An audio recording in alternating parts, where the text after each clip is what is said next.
Salam à tous les amoureux de Première Ligue, on se retrouve pour ce débrief de Chelsea-Brighton. Je vais pas être énervé ce soir parce qu'on sait. On sait très bien pourquoi on en est là. Ça fait depuis des mois et des longs mois sur la chaîne, que ce soit moi, les frérots dans les commentaires ou sur Twitter, on critique les choix du board, on critique à droite, à gauche, qui va pas, etc. Et en fait, t'accumules des critiques qui ne sont jamais comblées, des failles qui ne sont jamais comblées, et donc forcément, tu vas arriver à un moment donné où... Voilà. On savait que ce projet était bancal. Il y avait de l'espoir, hein, parce qu'il y a aussi beaucoup de qualité. En même temps, il y a eu tellement d'argent dépensé, donc c'était dur un peu de se situer. Mais aujourd'hui, qui est surpris de ce qui se passe ce soir? Qui est surpris de ce qui se passe? Il y a le board. Évidemment, le board, je peux pas commencer ce débrief sans parler du board, parce que c'est à cause d'eux qu'on en est là. C'est à Clear Lake, Clown Lake. S'il vous plaît, partez. Mais là, non, c'est même pas eux. Je vais même pas parler à eux. Je vais parler aux fans de Chelsea. Tous ceux qui peuvent voir ça, tous ceux qui peuvent... Pourquoi il n'y a pas de manifestation? Pourquoi on récupère pas notre club, en fait? Pourquoi on récupère pas notre club? C'est un truc de ouf, ce qu'ils font à notre club et le fait qu'il y ait rien. Mais je crois que quand il y a des matchs au bridge, il n'y a même pas de pancarte pour contester. C'est quoi cette passivité? Ces mecs, ils nous ont mis Maresca. Maresca aussi va prendre cher parce que je vois qu'il y a une espèce de mouvement sur les réseaux en mode c'est tellement la faute du board qu'on va dédouaner Maresca. Non, moi je fais pas partie de ce train-là. Moi, je défonce le board et je défonce Maresca. Je veux que tout le monde parte. Les mecs de Clear Lake, donc Eghbali, Stewart, Winstanley et Maresca, ces 4 hommes-là doivent partir de mon club. Ces 4 hommes-là ne doivent pas être là. Et c'est pas parce que, en effet, le board a fait en sorte que Maresca soit dans un bourbier cette année que Maresca est dédouané. Parce que lui, il pourrait beaucoup mieux faire. Maresca, il présente des limites qu'on voit, mais là, depuis maintenant presque 2 mois. Ça fait 1 mois et demi maintenant que tous les coachs de Première Ligue savent ce que Maresca va faire. Et nous, même dans les débriefs, là, je vais m'adresser à tous ceux qui suivent les débriefs, et ça va être très important de suivre les débriefs, enfin, d'avoir suivi les débriefs, pardon, parce que tout ce qu'on va dire là, c'est ce qu'on dit depuis des mois, des semaines, et vous allez voir que tout fait sens, en fait. À la limite, les problèmes du board, je pourrais l'aborder dans une autre vidéo. Je ferai une vidéo sûrement dédiée sur le board, comme je devais vous faire au moment des rumeurs sur Garnacho, etc. J'avais préparé cette vidéo, il y a même une minia qui est prête, qui est faite, mais finalement, je la garde un peu de côté, celle-là. Là, on est sur le débrief, donc on va plus parler de Maresca. Parce qu'il y a énormément de choses à dire, en fait. Il y a énormément de choses à dire sur Maresca. Maresca, déjà, je tiens à dire que là, c'est le premier débrief, je pense. Déjà, le débrief dernier, c'était déjà assez vénère, mais là, ça y est, pour moi, c'est le débrief. Là, on est le 14 février. C'est le débrief où, ça y est, faut pas me parler de Maresca. Il faut plus me parler de lui. Je pense, honnêtement, je crois que je le déteste. Je crois que je le déteste. Et c'est pas que à cause de son problème tactique et de son entêtement, parce que du coup, autant il y avait les fans de Leicester qui disaient que c'était boring, Maresca, on commence à comprendre pourquoi. 0 tir cadré ce soir. 0 tir cadré ce soir, ok. Et autant t'avais Guardiola qui disait que Maresca était têtu. Donc ces deux avis-là, on comprend, ça y est maintenant, ok, oui c'est boring, et oui il est têtu. Maresca, c'est simple, je ne compte plus les vidéos et les débriefs où je l'ai critiqué tactiquement. Je ne les compte plus, et vous-même, vous ne pouvez pas les compter. J'en ai trop sorti des vidéos comme ça. J'en ai trop sorti. Et aujourd'hui, on a peut-être le coach le plus cramé de la PL. On a peut-être le coach le plus cramé de la PL. On surprend qui maintenant? Quand Palmer ne marche pas sur l'eau, on surprend qui? Réponds-moi à cette question. Et tout ce que je vous dis sur les débriefs précédents, tout ce que je vous ai dit sur notre système, notre animation offensive en passant par les ailes, etc., on voit tout le temps la même chose. Et on n'a pas de solution. Nos ailiers reçoivent le ballon toujours à l'arrêt. Et toujours pas de dédoublement pour créer la vitesse, etc. Les gars, je vais vous montrer ça en image très rapidement. Cette action elle est très parlante parce qu'ici on va avoir Neto en 1 contre 1 à droite, qui reçoit le ballon à l'arrêt comme d'habitude et qui doit tout créer de lui-même en 1 contre 1. Ça passe pas.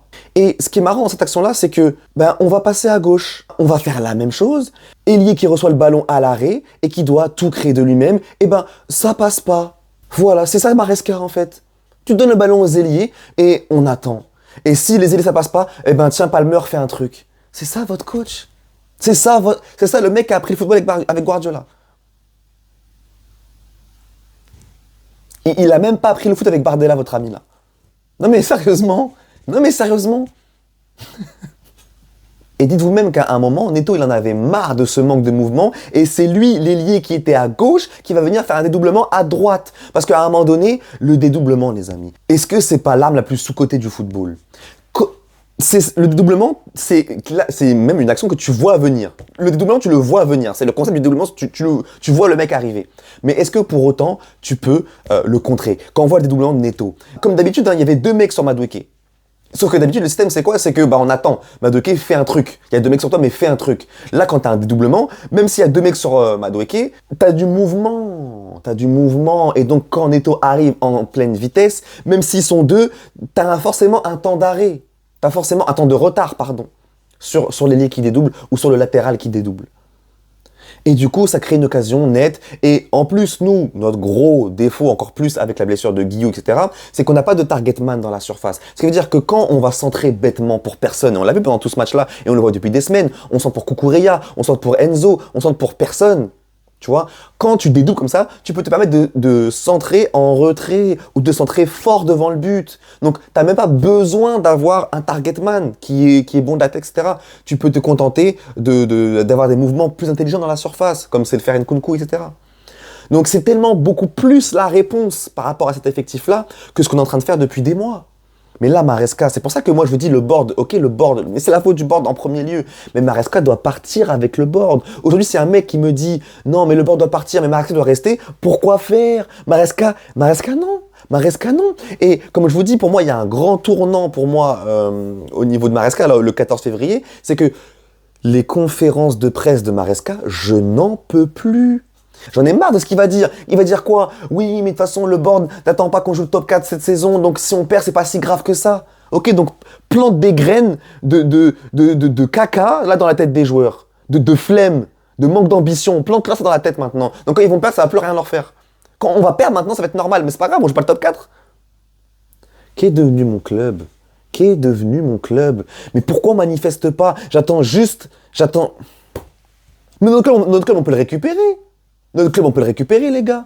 Mais si on est là, on fait rien, juste on se plaint sur les réseaux, on fait des tweets. On fait des tweets menaçants, nous. C'est quoi cette fanbase? C'est quoi cette fanbase? Pendant 20 ans, on a tout gagné. Pendant 20 ans, on a tout gagné, regardez ce qu'on est maintenant.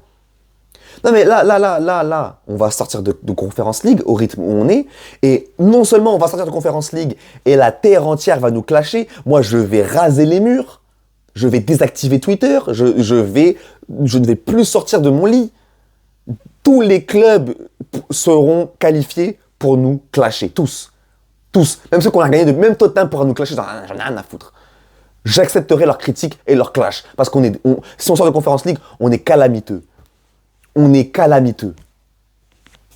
Mais en plus, on va sortir et en conférence de presse, après Maresca, il va dire quoi? Moi, le board m'a pas dit qu'on devait gagner un trophée. Non, mais... Je suis pas prêt pour ça. Hein. Je ne suis pas prêt. Je ne sais pas comment je vais réagir. Je ne sais pas comment je vais réagir. Peut-être, je vais faire une dinguerie. Peut-être je vais faire une dinguerie. Peut-être. Je sais pas. À l'heure actuelle où je vous parle, je sais pas. Donc, voilà. Le but de Mitoma, on peut en parler rapidement. Là, j'ai l'image sous les trucs, mais son but... J'ai pas vu un tel enchaînement depuis Bruce Lee. Le dernier à avoir fait ça, c'était Bruce Lee. Oh, son contrôle, enchaînement, frappe. Non, pardon. Sur le but, Chalobah et Jorgensen peuvent faire mieux pour moi. Pour moi, Chalobah et Jorgensen les deux peuvent faire mieux. Mais Mitoma, oh, c'est... Je suis fatigué, les frérots. Maresca, je n'en peux plus. Considérez cette vidéo comme un Maresca out. Hein. Considérez, je ne l'ai pas dit, mais c'est tout comme. C'est tout comme. Que ce soit tactiquement, je me suis étalé de nombreuses fois, vous savez tout ce que je pense par rapport au problème tactique de Chelsea. Mais les conférences de presse me font détester Maresca. Je crois que je le déteste. Et le board, c'est le board qui est parti chercher. Hein. Putain, mais quand tu... Dites-vous, c'est pour ça que je vous dis, Poch, il est parti en héros, les gars. Poch, il savait très bien. Poch, on lui a dit, on va vendre tes meilleurs joueurs cette saison. Pourquoi? Ben, ils sont formés à Cobham, c'est du pur profit.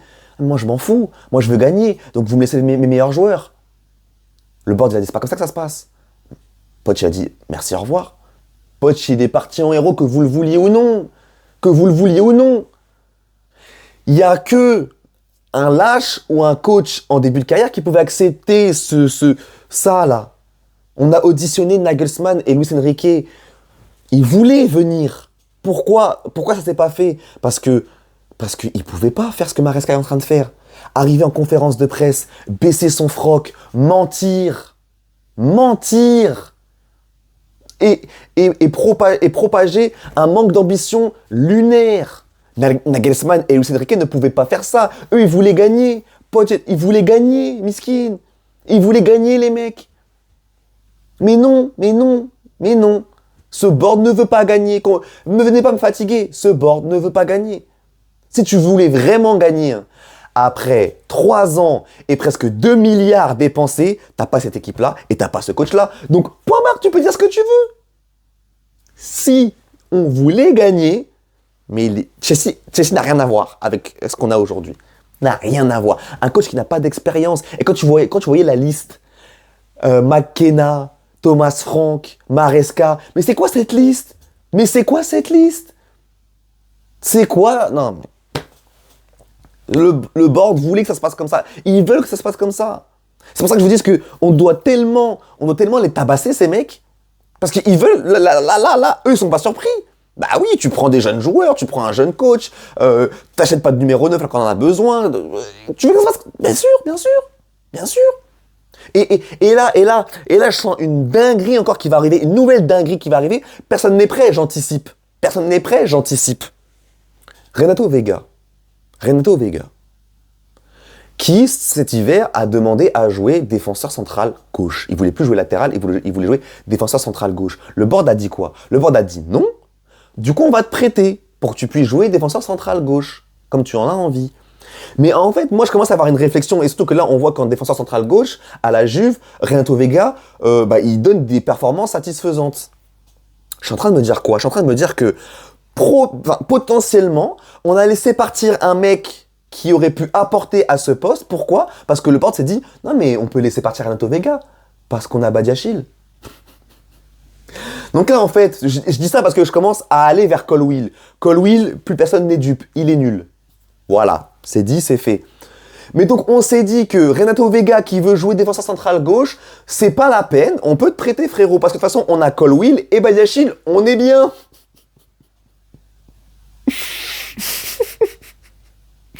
Je préchote, parce qu'en vrai, on ne sait pas si Renato Vega va vraiment être bon à ce poste-là. Mais pour l'instant, il est bien parti. Il me semble qu'on a un Juve Inter qui va arriver là. Imaginez sur une masterclass. Je vais tweeter dans tous les sens. Je vais vous dire, oui. On a laissé partir ce mec qui finalement est bon à ce poste parce qu'on s'est dit, on a Colwill Badiachil, on est bien. Donc ce board qui fait que des choix, mais lunaires. Je n'en peux plus de...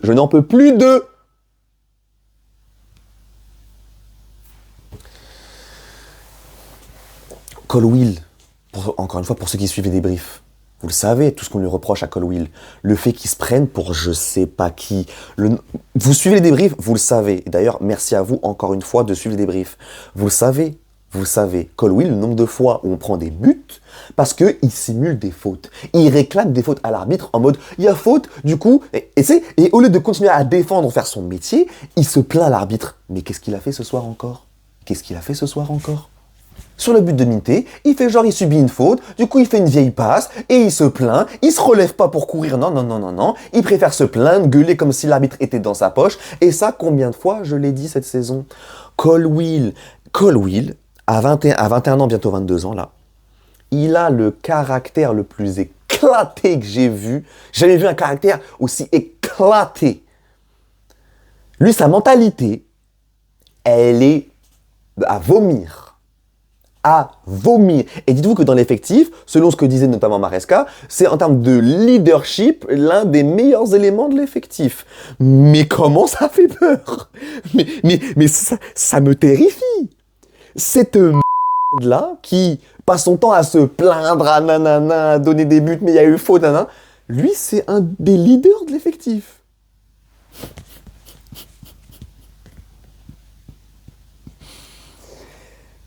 Et il y a 3 ans, quasiment jour pour jour, je fêtais la Coupe du Monde des clubs. Mon club soulevait la Coupe du Monde des clubs.